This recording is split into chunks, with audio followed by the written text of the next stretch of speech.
I'm asking this to all the hitters. If I'm on the mound and we're throwing you 10 balls right now at 80 miles an hour, how many line drives do you hit? I mean, does this just like cold, or do you get a chance to warm up? Or yeah. I don't know, maybe 4 or 5. Holiday said 9. He's played a lot more recently than I have. What about the transition into being a head coach? One of the best things you ever did was be a communicator. This is what coaching's about, right? For sure, yeah. No, and you know, it's something I've always wanted to do.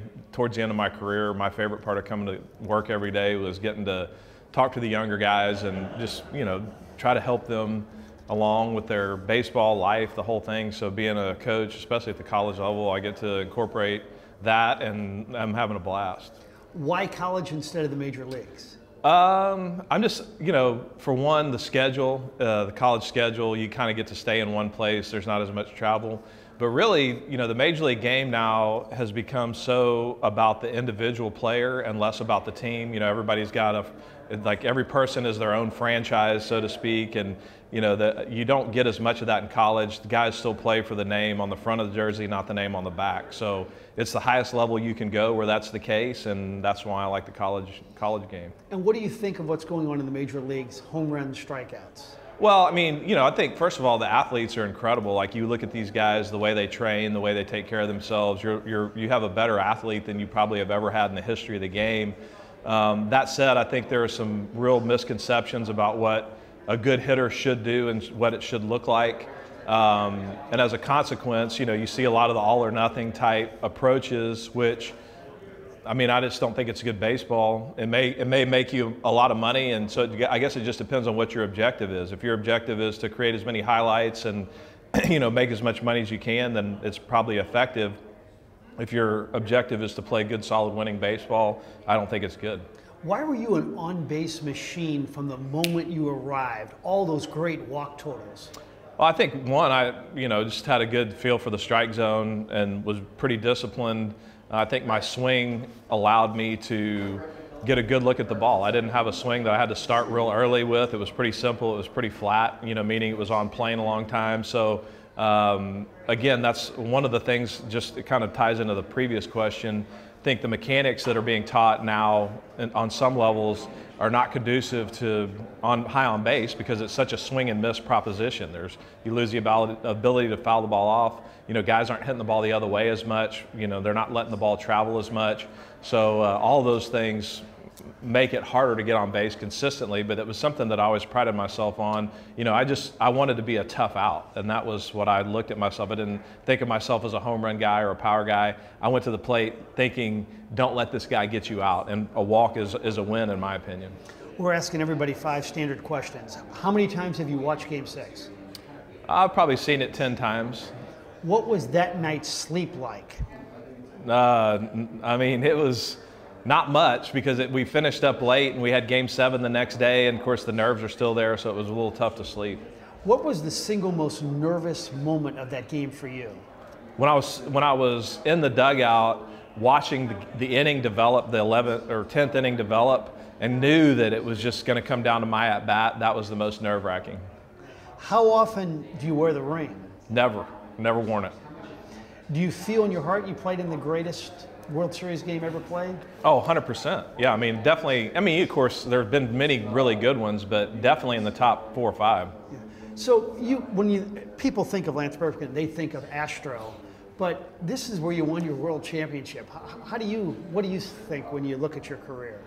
Yeah, I mean, of course, it's hard. I've played for 12 years in Houston. It's where I still live, so I have obviously a real strong tie to that organization, but my Cardinal experience, I wouldn't trade for anything in the world, not just because we won the World Series, but because of the organization, the long history that they have. It's just, if it's not the most desirable classic franchise in the sport, I don't know what is. I mean, there's very few franchises that rival the Cardinals in both success and longevity, and the fan base that's so amazing. So getting a chance to play here was kind of a baseball dream come true.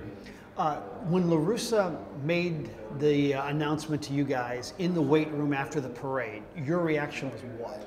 I mean, I was sad because I love Tony and I thought he did a great job, you know, with us managing that team. Best manager I ever played for. So I wasn't surprised because he had been in a lot of pain that year. You know, he'd suffered through shingles pretty much the whole year, and it was really hard on him physically. So it didn't surprise me, but it was disappointing on a personal level because I knew I was coming back and I really wanted to, you know, keep playing for him. But of course, you know, having Mike come in was great too.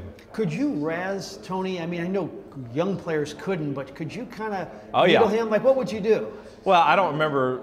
Tony's got a great personality. He's really maybe the most underrated personality in the game just because he's so stoic, and a lot of times with the media, you know, it's very monotone and not a whole lot of emotion, but behind the scenes, he's super smart, super well read, you know, he's very witty, and you know, you can have those kind of interactions with him, and I can't think of a specific time where, but you know, you're always kind of poking the bear and he's poking back, and that's just part of the good relationship. Final couple of thoughts.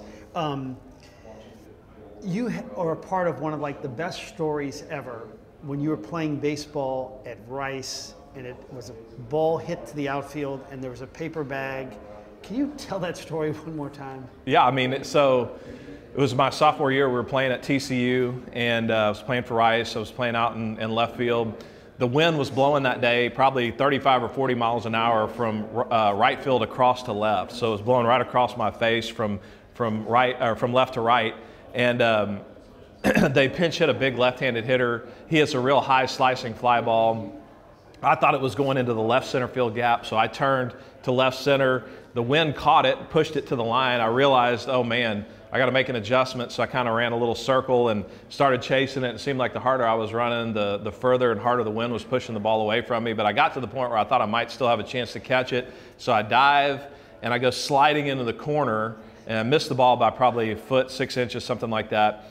And, you know, of course, at that time, the TCU field was pretty much like, you know, not a great field. It was chain link. The foul pole was actually in play, like, so it was just a pole on the line, and I'd gone sliding into that pole. Thought I broke my leg because my leg went numb. I hit it full speed, like running pretty hard, and my foot got tangled up in the bottom of the chain link fence. On top of that, the ball, I couldn't find it because there was a lot of debris that had piled up in the corner because the wind had pushed it. I mean, there was napkins, there was like a Big Mac container, there was an empty cup, and I'm looking for the ball frantically because the guy's like lumbering around second base and my shortstop screaming, throw me the ball. And I finally locate the ball, and it's sitting on top of a plastic grocery bag that had blown into the corner, and that's why I couldn't see it because it was, you know, ball's white, bag's white.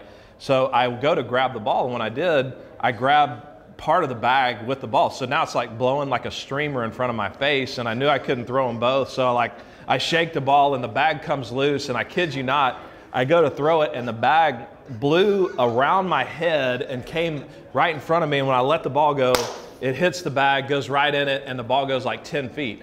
The guy gets an inside the park home run, and it was a close game, so that was like a huge run. My coach, who was very, you know, he would, if you did something wrong, he was made sure to let you know about it. He comes running out from the third base dugout. We were in the third base dugout, so he comes running down the line. I thought he was coming out there to check on me. At this point, you know, I've sort of extracted myself from the fence. I figured out I don't have a broken leg. I just, you know, hit it really hard. And so I'm trying to wave him off like I'm okay. And he says, I'm not out here to check on you. You're the worst outfielder I've seen in my entire life. And turns around and runs back to the dugout. So added a little insult to injury, but that's the story of the ball going in the bag.